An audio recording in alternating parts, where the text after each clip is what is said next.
Saludos una vez más. En el programa de hoy vamos a estar felicitando y hablando de que hace falta un filtro empresarial. De los 100 millones del VHD, de por qué a los chinos, del CODIA y su opinión técnico-política, de cemento en vez de tierra, de otra más del Grupo Metro, de las carreras de motores, del ladrón de hielo, de otro pan con mantequilla rancia y de varios temas más. Así que comencemos.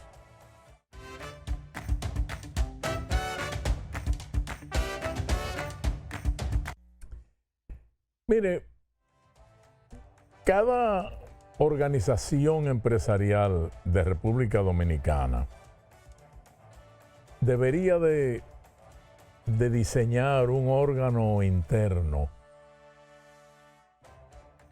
para encargarlo de la evaluación y el análisis de los nuevos empresarios que van a ingresar, que quieren ingresar al sector. O mejor dicho, que ingresan al sector empresarial y también quieren ingresar a la organización. Llámese grupo empresarial, organización, como se llame. Porque es notorio, señores, a nivel nacional y a nivel internacional, la facilidad con que una persona ligada al narcotráfico o al lavado de activos levanta un capital grueso, lo invierte en empresas o en sectores financieros y pasan a formar parte de organizaciones grupales donde buscan protección y asociarse con la clase. Pero no deberían caber, dada la dudosa procedencia de sus fortunas en busca de purificación. Entonces, cuando se destapa la cloaca, que tarde o temprano se destapa, porque la justicia norteamericana puede ser lenta, pero es segura. No es solo el empresario citado a comparecer ante un tribunal para que responda por acusaciones formales de narcotráfico.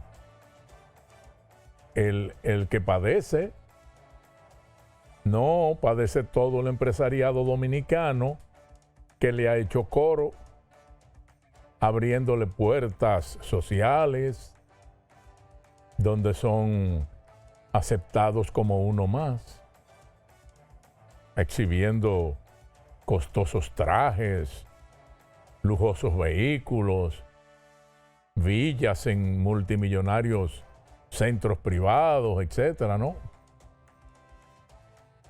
Si en las entidades que agrupan a los empresarios existiera un filtro, como antes existía en los clubes sociales, donde a pretendientes, si no reunían cualidades, referencia adecuada y una conducta de vida apropiada, se les daba bola negra por voto secreto. Bueno, si se hace eso, esas agrupaciones se librarían de caer en el foco meticuloso y celoso de observación, no solo de la justicia del norte, también de entidades multilaterales mundiales. Que se acabe eso de que puede entrar todo el que lleve los bolsillos llenos. No, hay que filtrar. Que las elementales referencias negativas sean suficientes para, de una manera inteligente y sin ofender, no permitir que contaminen el prestigio de los que se lo han ganado observando una intachable, digamos, tradición familiar o diafanidad en la trayectoria comercial de sus empresas. Creo yo.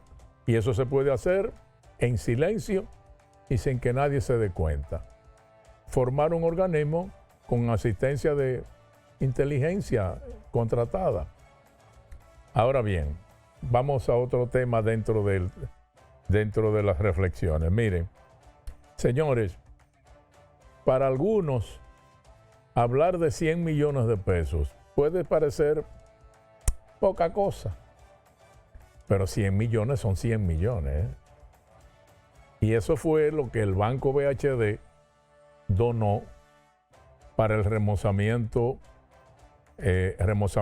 equipamiento y preservación del Ateneo Amantes de la Luz de Santiago, que es uno de los pilares de la cultura y de la historia del país, señores.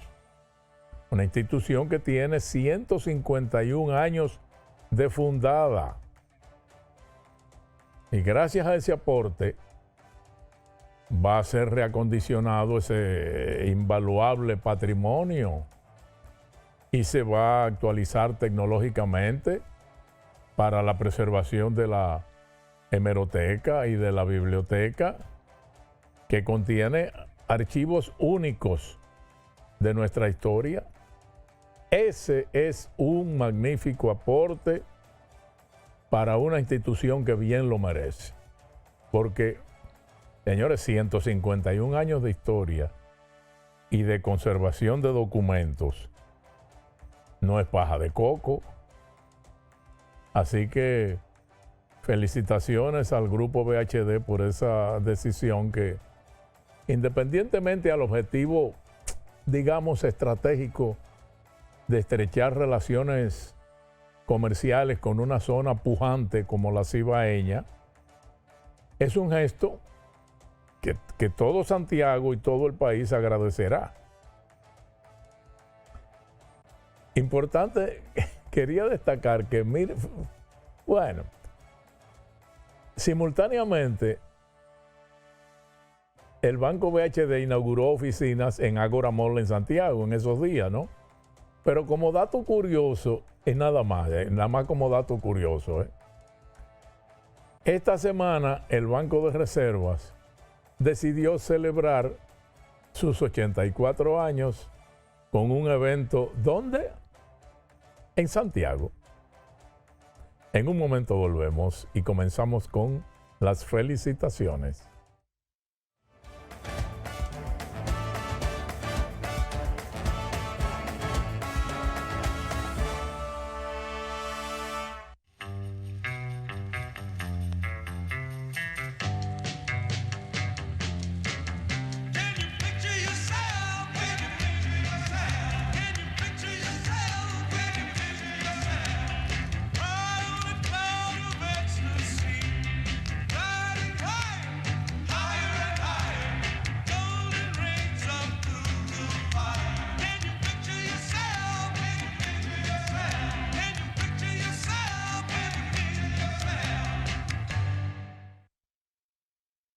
Tengan buen día. Ay, disculpa. Un nuevo diseño. Buen día, hermano. ¡Hey! ¡Buen día! Buen día, Que tenga buen día. no va buen día. Y este día mi Ay, no. Día difícil, ¿eh? te digo, y buen día. El día está bueno, va buen día.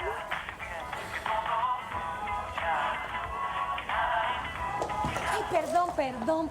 No, no te preocupes, está bien. Amor, qué buen día tuve hoy. Tan bueno como el mío. Los buenos días los hacemos todos. Café Santo Domingo, 80 años haciendo los buenos días de los dominicanos. Buen día.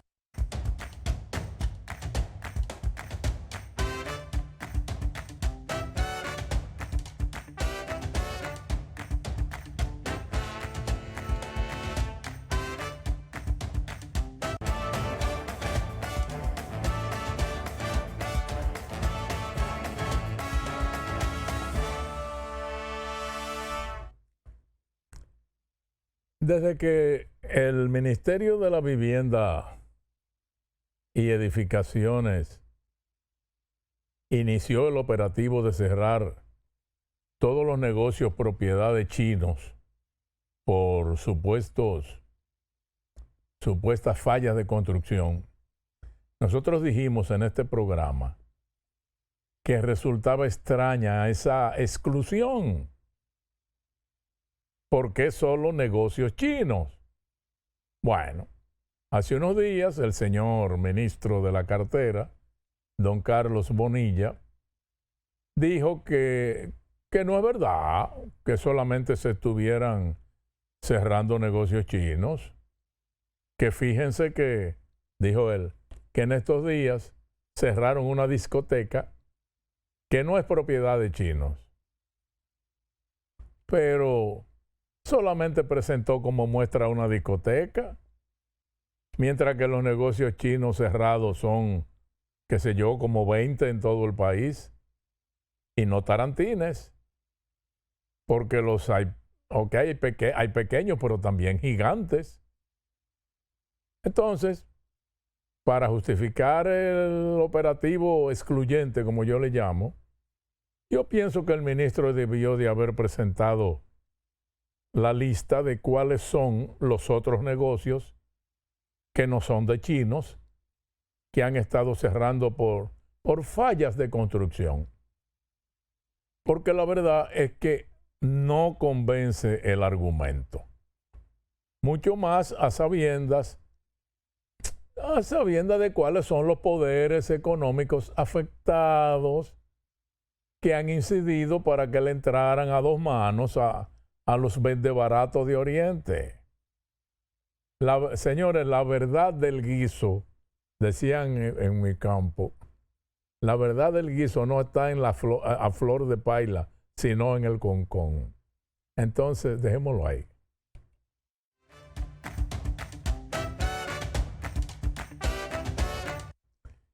Cuando las críticas a cualquier proyecto se mezclan con opiniones políticas similares, ocurre que pierden credibilidad.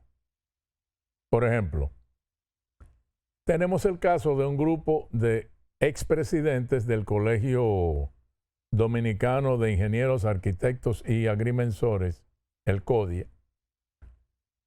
coincidiendo con los planteamientos del partido Fuerza del Pueblo sobre el proyecto del monorriel de Santo Domingo. Ok, ellos hicieron una rueda de prensa en la que dijeron que ese era un error de planificación, que nació saturado y con limitaciones técnicas, legales y financieras.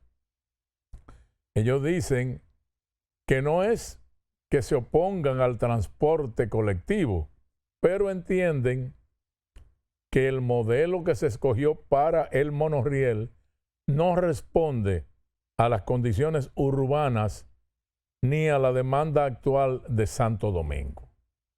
Ok, muy bien. Supongamos que esta gente del CODIA, expresidentes del CODIA, tienen razón. Supongamos que sus argumentos son válidos y tienen, qué sé yo, la fuerza suficiente para obligar a una revisión, a un análisis del proyecto por parte del gobierno. Pero el hecho de que le hayan añadido que están de acuerdo con el planteamiento hecho por la Fuerza del Pueblo, ya eso lo involucra, lo contamina con el asunto político y le hace perder fuerza y credibilidad. Ese es el punto. Porque entonces cae la pregunta. ¿Los ingenieros quisieron hacer un aporte eminentemente profesional como un servicio al país? ¿O fue una oportunidad de demostrar afiliación política? ¿Usted me entiende cuál es el punto? Ese es el punto.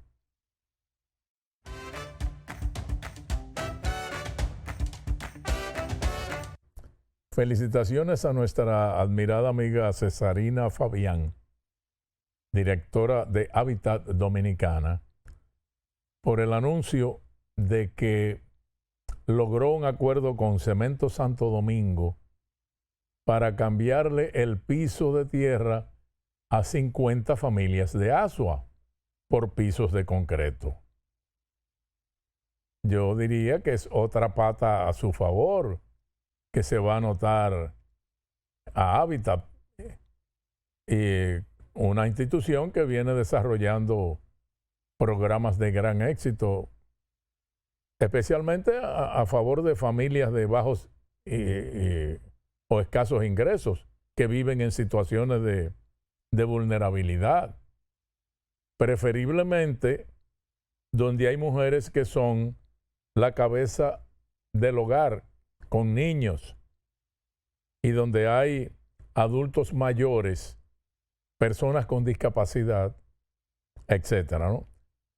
Sabemos que Cesarina disfruta cuando logra alcanzar pasos exitosos como este con Cemento Santo Domingo a favor de los demás, porque es un asunto de principio y Cesarina sabe que con eso hace feliz a mucha gente. Así que felicitaciones a Hábitat y a Cesarina, apreciada dama a quien a veces tenemos en intercambio de ideas en la tertulia del prestigioso Círculo Delta. Gracias.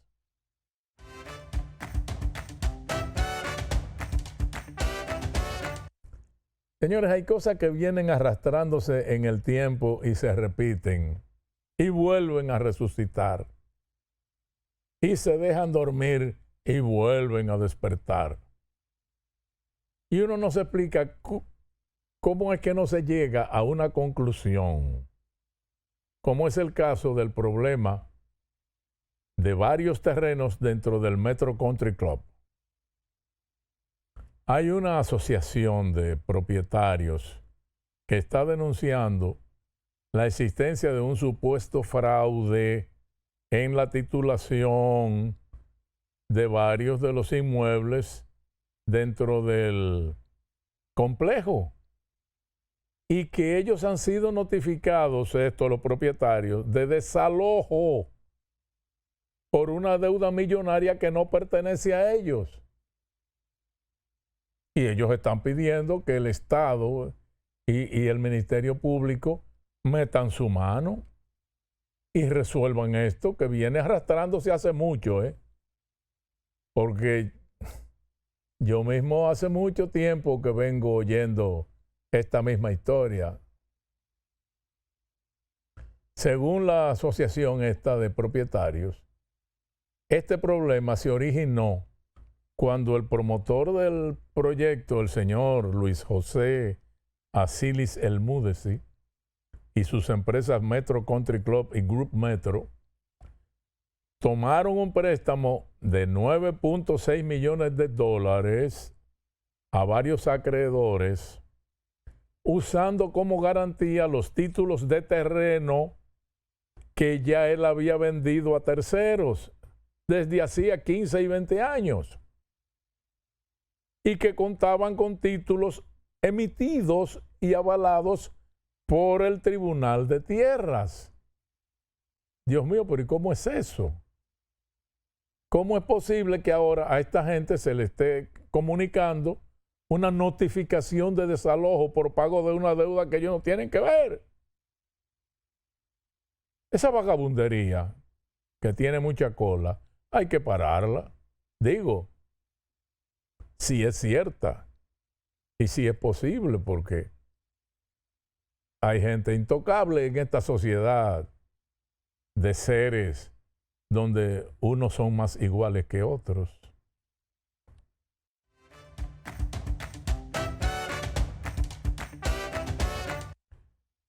Felicitaciones a los diputados Tobías Crespo, Adriano Abreu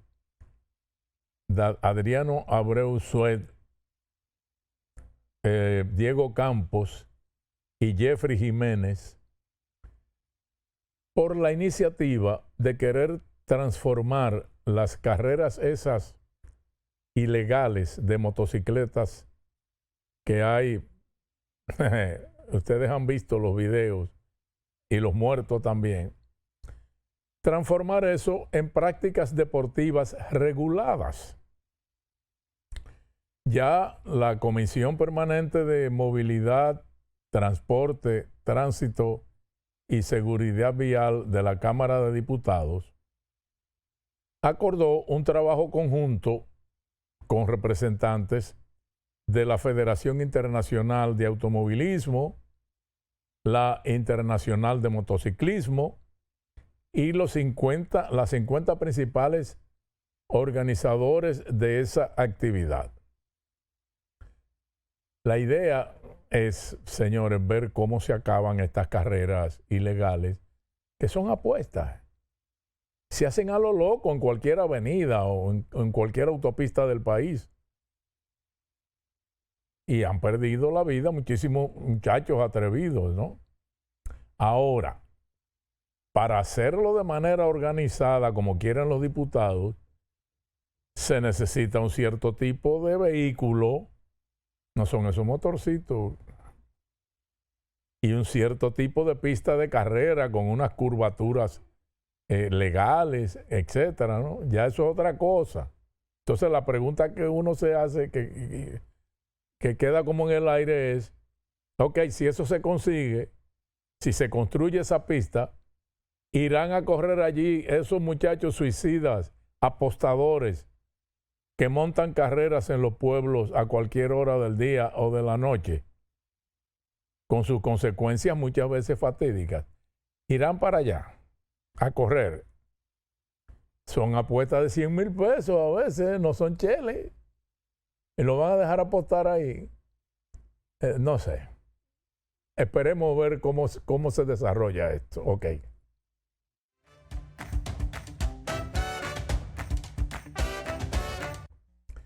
Hace unos días circuló en las redes un video tomado por la Cámara de Seguridad Exterior de un colmado de San José de Ocoa, donde se ve a un individuo con una gran piedra en la mano, dándole golpes al candado del freezer que contiene las fundas de hielo que el colmado vende al público y que son neveras que se instalan afuera. Casi todos los colmados tienen esa nevera afuera, ¿no?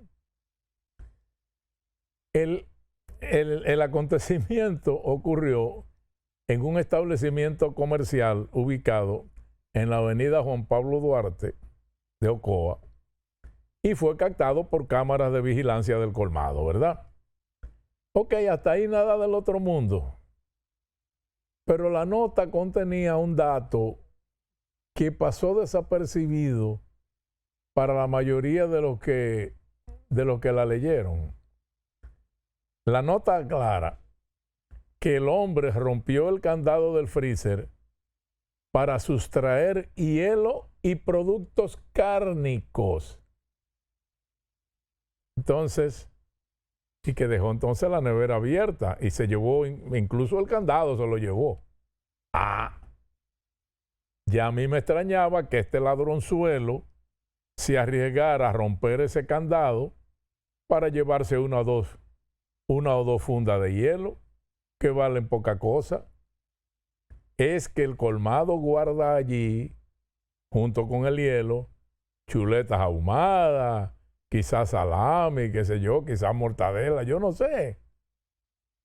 Y eso no está permitido porque ese hielo se contamina con productos cárnicos, la sangre que estila, la sal, lo que tiene, productos perecederos. Ese ladrón sabía que esos productos estaban ahí y era lo de valor que él andaba buscando. Pero las autoridades sanitarias lo que deberían ahora es advertir al dueño del negocio y de todos los negocios de ese tipo que el hielo debe estar solo, sin nada que lo contamine, como esos cárnicos que había allí. Y como detalle curioso, de la redacción de la nota dice que hasta el momento las autoridades no han identificado al sospechoso, quien se encuentra bajo investigación. ¿Cómo es que ni siquiera lo han identificado? O sea que no lo han apresado, pero ya está bajo investigación. Explíqueme eso. En un momento volvemos, falta algo.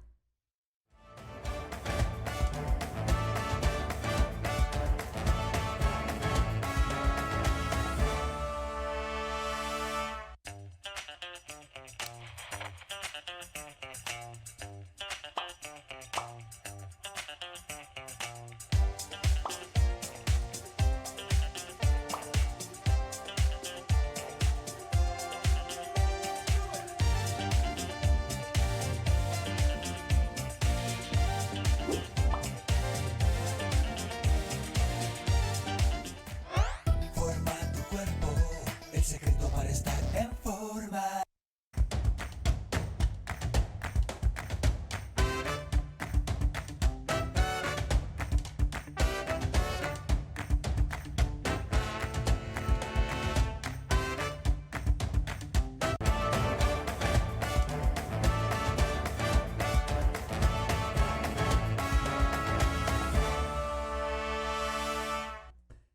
Y finalmente por hoy, felicitaciones al emblemático y ya histórico personaje Wilkin García Peguero, popularmente conocido como Mantequilla, que fue condenado por estafa y abuso de confianza en marzo del año pasado, porque el hombre, suelto bajo pena suspendida, ha vuelto a operar un esquema piramidal, presuntamente captando cientos de nuevas víctimas y desencadenando una nueva crisis de pagos en Sabana Grande de Boyá, Monteplata.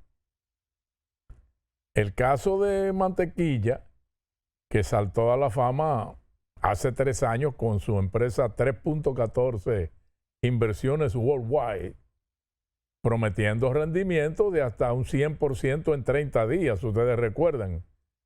Bueno, el hombre vuelve a estar bajo el escrutinio luego de que recuperara su libertad en abril de este año, bajo la modalidad de pena suspendida, después que cumplió una parte de su condena de 2 años.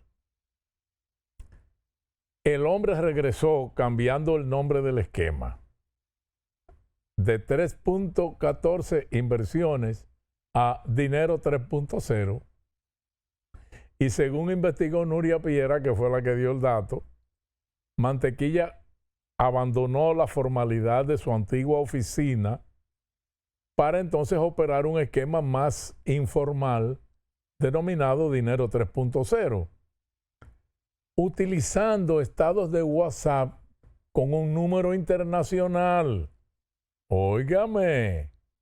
Y ahí el hombre ofreciendo nuevamente ganancias exorbitantes de 20% en 7 días, 100% en 30 días. ¡Oh! ¿Y cómo lo hacía?